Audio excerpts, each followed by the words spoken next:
History sometimes crafts an astonishing narrative of rebirth following utter devastation. Consider the end of World War II. The ghostly shadow of atomic bombs, cities reduced to dust, and millions lost. Japan was literally standing at point zero. Its economy was decimated, its industry vaporized, and its national spirit was deeply scarred. Who could have imagined that the nation would claw its way out of that abyss to become the world's second-largest economy in just a few decades? This is the saga of Japan's ascent after World War II, what the world calls the miracle. It's more than just a dry recitation of balance sheets. It's an epic testament to what a culture can accomplish through sheer will, laser focus, relentless ingenuity, and collective grit. So how did this seemingly impossible resurrection take place? What were the hidden gears driving this giant that emerged from the ashes?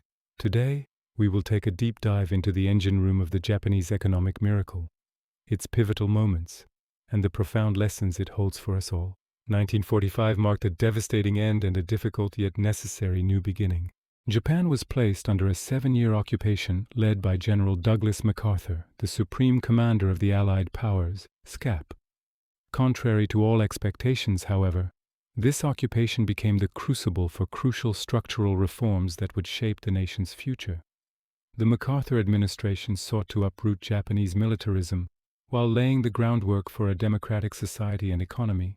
The Land Reform Act dissolved the remnants of a semi-feudal system. This handed land ownership to tenant farmers, breathing life into rural prosperity and stimulating the domestic consumer market.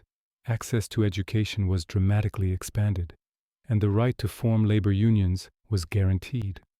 The fundamental building blocks of an educated, highly disciplined, and empowered workforce were now firmly in place. The colossal conglomerates that dominated the pre-war economy, the zaibatsu such as Mitsui and Mitsubishi, were forcibly broken up. This fostered greater competition and made room for the emergence of far more nimble, modern corporate groups, the future keiretsu. However, the United States' luckiest break during this fragile time stemmed from geopolitics.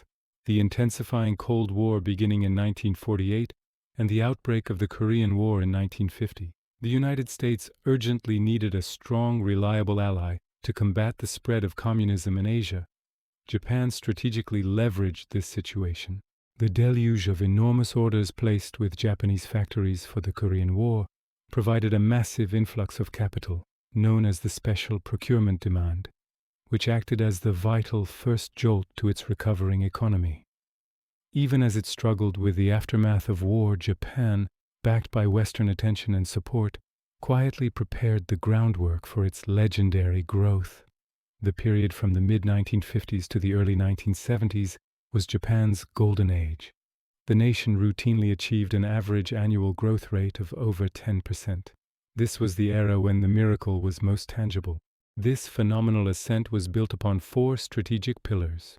Japan had an exceptional hidden weapon, the Ministry of International Trade and Industry, MITI. Rather than being a traditional ministry, MITI was the strategic mastermind of the country's economic destiny. Rather than scattering resources, MITI targeted core sectors with precision. Initially, the focus was on heavy industries such as steel, shipbuilding, and coal. Then the focus shifted decisively toward future-facing technologies, automotive, electronics, and petrochemicals. MITI empowered these sectors with government-backed low-interest financing, critical tax breaks, and most importantly, robust protection for the domestic market against foreign giants. This approach was a brilliant fusion of state planning and market agility. The government's role was to act as a strategic guide, not a competitor.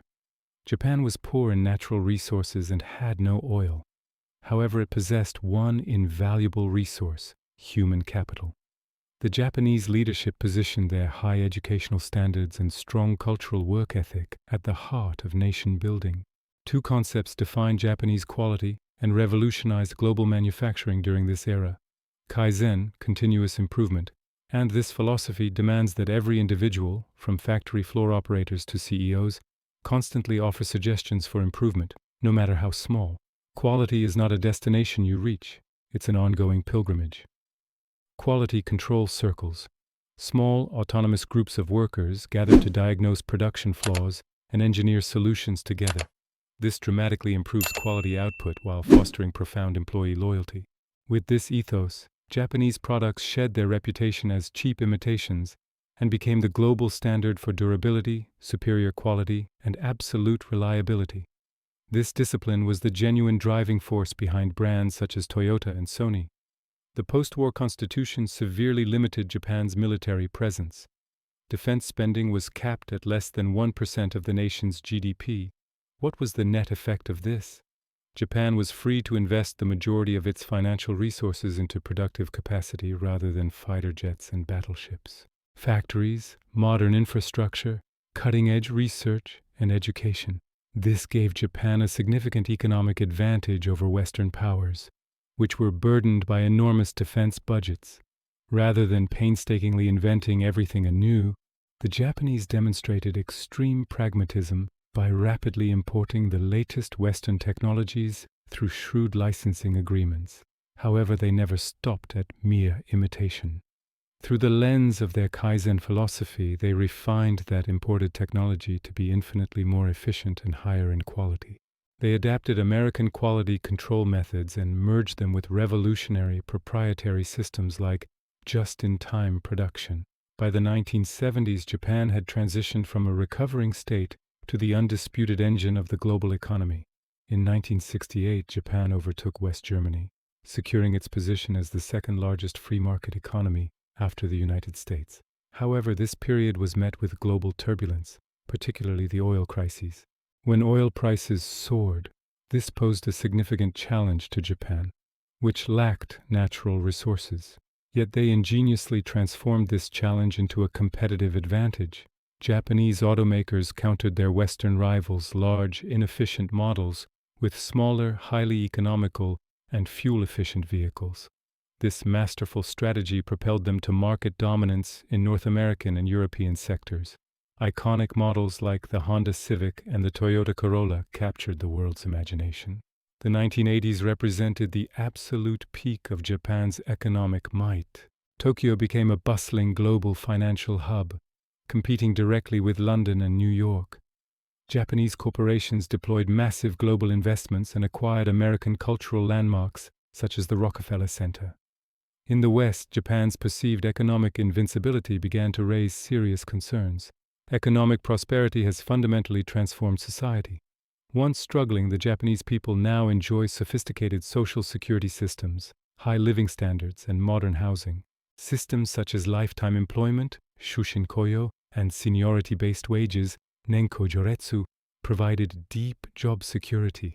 Corporations often functioned like extended families. Long hours were the norm and were rewarded with fierce loyalty and mutual commitment. Massive infrastructure development occurred. The Shinkansen bullet train network became the circulatory system of the nation, connecting the islands, boosting logistics, and solidifying national cohesion. However, beneath the shimmer of this rapid wealth creation, a dangerous bubble was expanding rapidly across the stock and real estate markets. The zenith of the Japanese miracle was simultaneously foreshadowing a colossal collapse. In the early 1990s, Japan's asset price bubble burst, causing a financial crisis. This cataclysmic event ushered the nation into a prolonged period of stagnation, famously known as the Lost Decades. The miracle had reached its inevitable end. So why did this phenomenal success story ultimately falter? Artificially low interest rates and readily available credit fueled rampant speculation. When the crash came, banks were saddled with mountains of toxic debt, causing consumer spending and corporate investment to grind to a halt. Japan also faced profound demographic challenges, a rapidly aging population combined with dramatically declining birth rates. This simultaneously shrank the labor force and placed immense, unsustainable strain on the social security framework. Furthermore, complacency following the success of the 80s caused Japanese firms to lag behind the US and the emerging Asian tigers, particularly in critical fields such as software and the digital revolution. Despite these challenges, Japan remains one of the world's most powerful economies. Today, Japan is strategically pivoting to reclaim its leadership role in fields such as robotics, artificial intelligence, and advanced manufacturing. The Japanese economic miracle leaves us with two powerful, timeless takeaways. First, the indomitable spirit of revival proves that an educated, disciplined, and motivated nation, armed with the right strategic vision, can rise phoenix-like from the ashes, even after the most comprehensive destruction. The imperative of sustainability. It illuminates the critical importance of balanced, sustainable growth, not growth for its own sake. Failure to adapt to modern market discipline can cripple even the most robust economy. Japan's journey is irrefutable proof that national development is primarily fueled by mindset, culture, and long-term foresight rather than currency alone. From the rubble of Hiroshima to the sleek speed of the Shinkansen, from inventing the transistor radio to becoming the world's leading robotics powerhouse, Japan's story is one of remarkable resilience and innovation. Japan's story is not just an economic case study. It is a profound victory of cultural resilience and an example of an enduring national character. This miracle firmly establishes that human ingenuity, not raw materials, ultimately dictates a country's destiny. Japan's success is rooted in its tireless work ethic, collective spirit, and relentless pursuit of kaizen. These values will continue to shape Japan's future just as they molded its past. Do you think Japan can emerge from the lost decades and rediscover its former economic brilliance? Share your thoughts in the comments below. Until our next historical exploration.